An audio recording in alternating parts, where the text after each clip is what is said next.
Three idiot movie के दो characters तो हम सबको याद होंगे, राजू एंड रैंचो। अब मूवी के अंदर एक रैंचो जैसा कैरेक्टर था जो हर सिचुएशन में एकदम काम रहता था और पेशेंस के साथ उस सिचुएशन का सोल्यूशन ढूंढता था। वहीं दूसरी तरफ राजू वाला कैरेक्टर था जो हर वक्त स्ट्रेस, टेंशन और प्रेशर में जी रहा था। इतने ज्यादा प्रेशर में जी रहा था कि उसे अपनी जिंदगी को खत्म करना भी आसान लग रहा था। लेकिन आज मैं आप सबको क्यों बता रहा हूँ, इसका बहुत ही सिंपल सा रीजन है। देखो, कुछ मूवीज तो एंटरटेनमेंट के लिए होती है, लेकिन कुछ मूवीज सच में हमारी सोसाइटी का आईना होती है, सोसाइटी का मिरर होती है। अब वैसे तो इस मूवी में दो कैरेक्टर हैं, लेकिन रियल लाइफ में या फिर जो इस वीडियो को देख रहा है वो भी राजू जैसा ही है। आज की दुनिया में कोई भी मेंटल हेल्थ पर बात नहीं करता है, माइंडसेट को स्ट्रॉन्ग करने की बात नहीं करता है, हर सिचुएशन को काम तरीके से हैंडल कैसे करना है, पेशेंस के साथ सोल्यूशन कैसे ढूंढना है, उसकी कोई बात नहीं करता है। वही आज की वीडियो में हम बात करेंगे। एंड ट्रस्ट मी, इस वीडियो को अगर आप एंड तक देखते हो तो आप अपने फ्रेंड्स के ग्रुप में, अपने फैमिली के ग्रुप में, इनफैक्ट इस दुनिया में जितने भी लोगों से आप सराउंडेड हो उन सब से एक लेवल ऊपर चले जाओगे, एटलीस्ट अपने दिमाग की क्षमता के बेसिस पर। लेकिन जिस तरीके से आपको मेंटली स्ट्रॉन्ग होने के लिए विल पावर चाहिए होता है, उसी तरीके से इस वीडियो को भी देखने के लिए चाहिए। तो अगर आप इस वीडियो को देखने वाले हो तो विदाउट वेस्टिंग एनी टाइम चलिए सीखते हैं।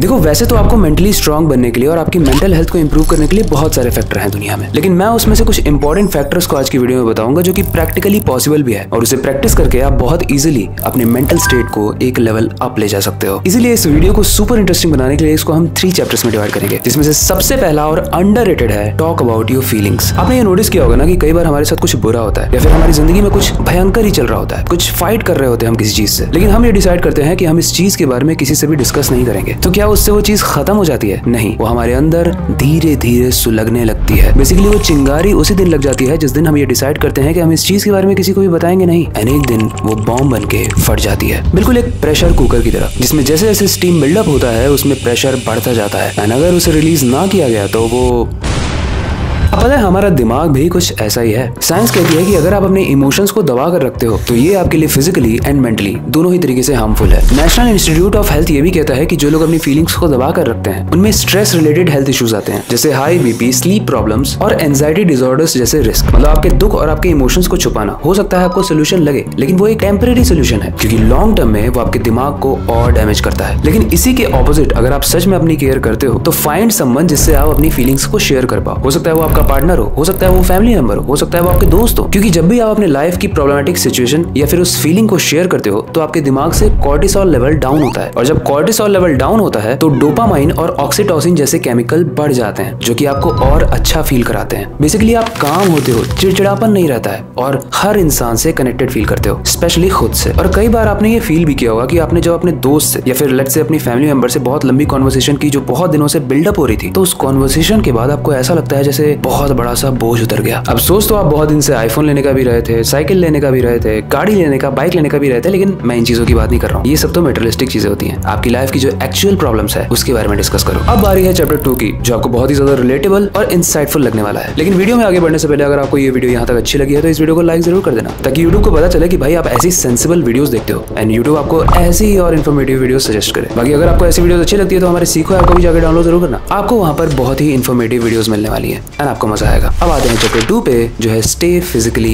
एक्टिव। देखो, जब भी आप अपने बॉडी को मूव करते हो ना, चाहे वो रनिंग हो, वॉकिंग हो, वर्कआउट हो या फिर सिर्फ सिंपल 20 मिनट का ब्रिस्क वॉक, हमारा दिमाग फील गुड केमिकल को रिलीज करता है। साइंटिफिक लैंग्वेज में इसे एंडोर्फिन्स भी कहा जाता है। ये नेचुरल मूड बूस्टर्स होते हैं जो हमारे दिमाग को स्ट्रेस, एंजाइटी एंड डिप्रेशन में जाने से बचाते हैं। और ये मैं ऐसे ही नहीं कर रहा हूँ, क्योंकि वर्ल्ड हेल्थ ऑर्गेनाइजेशन के हिसाब से सिर्फ 30 मिनट की डेली फिजिकल एक्टिविटी भी आपके डिप्रेशन में जाने के रिस्क को 28 से 32% तक रिड्यूस कर देती है। That's amazing. और एक और स्टडी है हार्वर्ड की जो कहती है कि एक्सरसाइज करने वाले लोगों में डिप्रेशन के चांसेस 26% से रिड्यूस हो जाते हैं। तो अगर इन दोनों ही स्टडीज का एवरेज भी लगाओगे तो 25% चांस तो है कि आप डिप्रेशन में कभी नहीं जाओगे, चाहे कोई भी सिचुएशन आ जाए। मतलब एक सिंपल सा मूवमेंट, एक सिंपल सी एक्सरसाइज आपके दिमाग के लिए एक पावरफुल एंटी डिप्रेसेंट का काम कर सकता है। लेकिन यहाँ पर एक मिथ तोड़ना जरूरी है कि एक्टिव रहने का मतलब सिर्फ यही नहीं होता है कि आप बस जिम चले जाओ या फिर बहुत लंबी मैराथन दौड़ लो। हो सकता है किसी इंसान को डांसिंग पसंद हो, किसी इंसान को गार्डनिंग पसंद हो या फिर बच्चों के साथ क्रिकेट खेलना पसंद हो। ये सारी ही एक्टिविटीज आपके मेंटल हेल्थ को इंप्रूव करती है, क्योंकि आपको पसंद भी है और इससे मूवमेंट भी हो रही है, मतलब सोने पे सुहागा। इंटरेस्ट में हो सकता है ये चीज आपको बहुत छोटी लग रही हो, क्योंकि मैक्सिमम लोग इंडिया में डिप्रेस हैं और उन्हें पता भी नहीं है। सोशल मीडिया पर लॉन्ग टाइम तक स्क्रॉल करते रहना, चाहे आप अपने स्टडी टेबल पे बैठे हो, अपने बेडरूम में बैठे हो या फिर आप अपने वॉशरूम में भी बैठे हो,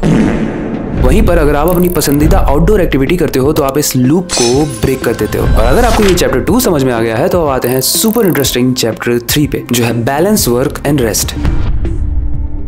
आज के जमाने में एक शब्द कॉमन हो चुका है, आपने भी सुना होगा, बर्नआउट।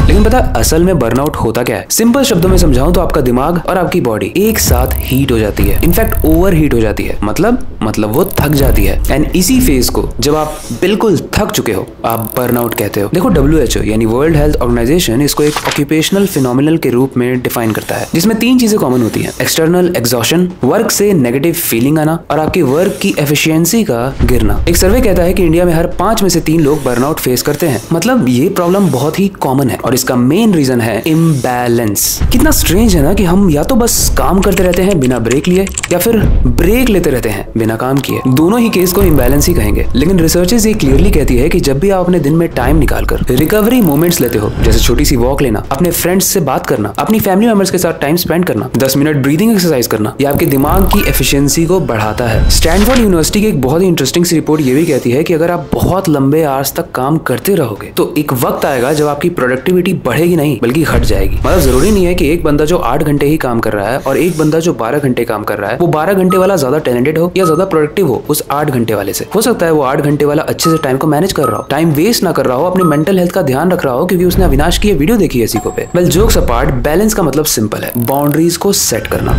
वर्क टाइम में full focus and rest time में गिल्ट फ्री रिलैक्सेशन होना चाहिए। मतलब ये नहीं कि आपने ब्रेक लिया है लेकिन तब भी आपको काम ही याद आ रहा है, या फिर आप काम कर रहे हो तो आपको ब्रेक याद आ रहा है या फिर गेम खेलना याद आ रहा है। और अगर आपने इस फॉर्मूला को सीरियसली नोट डाउन कर लिया, सीरियसली सीख लिया, प्रैक्टिस कर लिया 21 दिन तक, तो ये चीज आपको बर्नआउट से बहुत बचाएगी। ओके, हमने इस वीडियो में 3 चैप्टर्स की बात की जिसमें हमने प्रॉब्लम समझ लिए और बहुत ही इफेक्टिव तरीके से कौन से सोल्यूशन है जिसको प्रैक्टिस करके आप अपने दिमाग की कैपेसिटी को बढ़ा सकते हो, दिमाग की कैपेबिलिटीज को बढ़ा सकते हो और अपने मेंटल को ठीक कर सकते हो। वो सब कुछ समझ लिया। अब आते हैं इस वीडियो के सबसे इंटरेस्टिंग पॉइंट या फिर रिवीजन वाले पॉइंट पे, यानी कंक्लूजन। देखो, पूरी वीडियो को देखने के बाद अगर आपने देखा है तो आपको ये समझ में आ गया होगा कि मेंटल हेल्थ को इंप्रूव करना कोई बड़ी चीज नहीं है, क्योंकि छोटी छोटी चीजों को इंप्रूव करके ही आपकी मेंटल हेल्थ इंप्रूव होगी। भारत में जब हम खुश होते हैं तो पार्टी देते हैं, दोस्त भी हमें मैसेज करते हैं कि भाई पार्टी कहाँ है, लेकिन जब हम दुखी होते हैं तो हम वो चीजों को शेयर नहीं करते हैं, जिसकी वजह से शायद कोई दोस्त अगर हो भी सकता था तो वो वहां पर नहीं है, कोई फैमिली मेंबर अगर हो सकता था तो वहां पे नहीं है। इसीलिए स्टार्ट शेयरिंग, चाहे वो अच्छी चीजें हो या बुरी। दूसरा, फिजिकल एक्टिविटी करो, अपने आप को मूवमेंट में रखना बहुत जरूरी है, क्योंकि एक मशीन भी अगर वो बहुत ही महंगी है, बहुत ही एडवांस है, लेकिन अगर उसको यूज ना किया जाए, उसको मूव ना किया जाए तो उसमें जंग लग जाएगा। हमारा शरीर भी कुछ ऐसा ही है। और तीसरा, बैलेंस क्रिएट करना सीखो। इस तरीके से टॉक्सिक लोगों को अपने आसपास नहीं आने देना है, एक बाउंड्री क्रिएट करके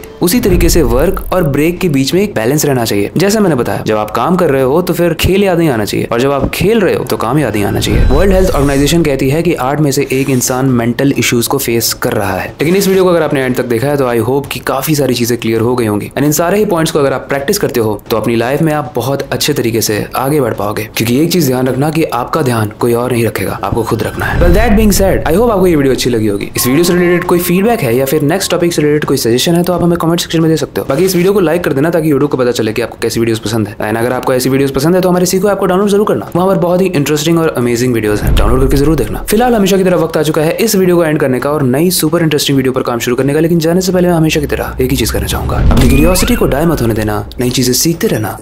मिलते हैं अगली वीडियो में।